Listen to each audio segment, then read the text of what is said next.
எப்படி பயன்படுத்த வேண்டும் என்பதற்கான ஒரு விளக்கம். சென்டர் மீடியனில் இருந்து இதை 4 டிராக்குகளாக பிரித்துக் கொள்ளலாம். உதாரணத்திற்கு சென்டர் மீடியனை ஒட்டி இருக்கும் இந்த பாதையை முதல் டிராக் என்று எடுத்துக்கொள்வோம். இது சுமார் 50 மீட்டர் மட்டும் உள்ளது. இது எதற்கு என்றால் வலது பக்கமாக திரும்பக்கூடிய வாகனங்களுக்காக போடப்பட்ட பாதையாகும். இந்த பாதையில் நேராக செல்லும் வாகனங்கள் வரக்கூடாது. வலதுபுறமாக திரும்பும் வாகனங்கள் இந்த பாதையை சுமார் 50 மீட்டருக்கு முன்பே வலது பக்கமாக ஒட்டி வர வேண்டும். அடுத்ததாக இரண்டாவது டிராக்கை பற்றி தெரிந்து கொள்வோம். இந்த பாதை எப்பொழுதுமே ஃப்ரீயாக இருக்க வேண்டும். ஏனென்றால் மூன்றாவது டிராக்கில் வரக்கூடிய எந்த வாகனமாக இருந்தாலும் ஓவர்டேக் செய்ய இந்த இரண்டாவது டிராக்கை தான் பயன்படுத்திக் கொள்ள வேண்டும்.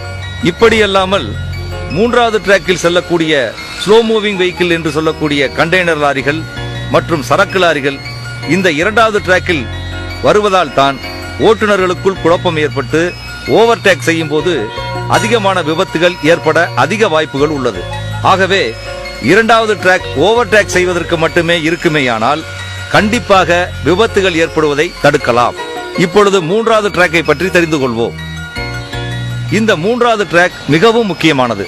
ஏனென்றால் 2 சக்கர வாகனங்களை தவிர மற்ற அனைத்து வாகனங்களும் இந்த டிராக்கில் தான் செல்ல வேண்டும்.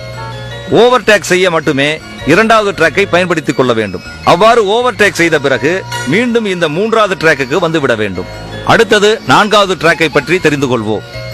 இது சுமார் 5 அடி மட்டுமே அகலம் கொண்ட பாதையாகும். இதில் 2 சக்கர வாகனங்கள் மற்றும் மிதிவண்டிகள் செல்ல வேண்டும்.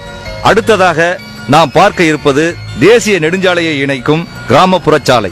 இங்கு இருக்கும் வி பெண்டுக்கு முன்னால் ஒரு வேக தடை ஒன்று இருக்கும்.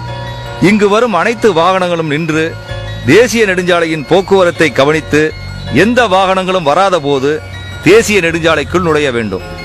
அவ்வாறு கவனத்துடன் நுழைந்தால் விபத்து ஏற்படாமல் தடுக்கலாம்.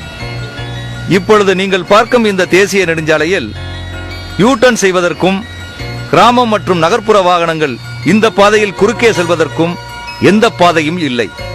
இப்படிப்பட்ட இடங்களில் எந்தெந்த வாகனங்கள் எந்த டிராக்கில் செல்ல வேண்டும் என்பதை இப்பொழுது நாம் பார்ப்போம்.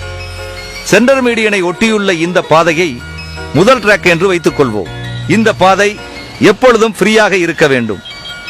இரண்டாவது டிராக்கில் வரக்கூடிய 2 சக்கர வாகனங்களை தவிர மற்ற அனைத்து வாகனங்களும் இந்த முதல் டிராக்கை ஓவர்டேக் செய்ய மட்டுமே பயன்படுத்த வேண்டும். இந்த தேசிய நெடுஞ்சாலையில் இரண்டாவது டிராக்கை பற்றி நாம் தெரிந்து கொள்வோம்.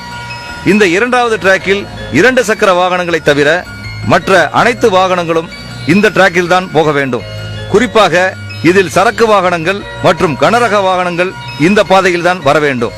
இப்போது இந்த தேசிய நெடுஞ்சாலையின் 3வது டிராக்கை பற்றி நாம் தெரிந்து கொள்வோம். இதில் சைக்கிள் மற்றும் 2 வீலர்கள் மட்டும் செல்ல வேண்டும். தேசிய நெடுஞ்சாலையில் வாகன ஓட்டிகள் சரியான பாதையில் அளவான வேகத்துடன் சென்றால் எந்த விபத்துகளும் ஏற்படாது.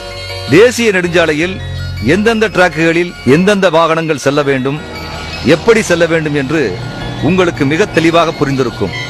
ஆகவே இந்த நேரம் முதல் சாலை விதிகளை பின்பற்றுவோம் என்று உறுதிமொழி எடுத்துக்கொள்வோம். சாலை விதிகளை மதிப்போம். சாலை விதிகளை மதிப்போம். சாலை விபத்தினை தடுப்போம். சாலை விபத்தினை தடுப்போம். சாலை விதிகளை மதிப்போம். சாலை விதிகளை மதிப்போம். சாலை விபத்தினை தடுப்போம். சாலை விபத்தினை தடுப்போம்.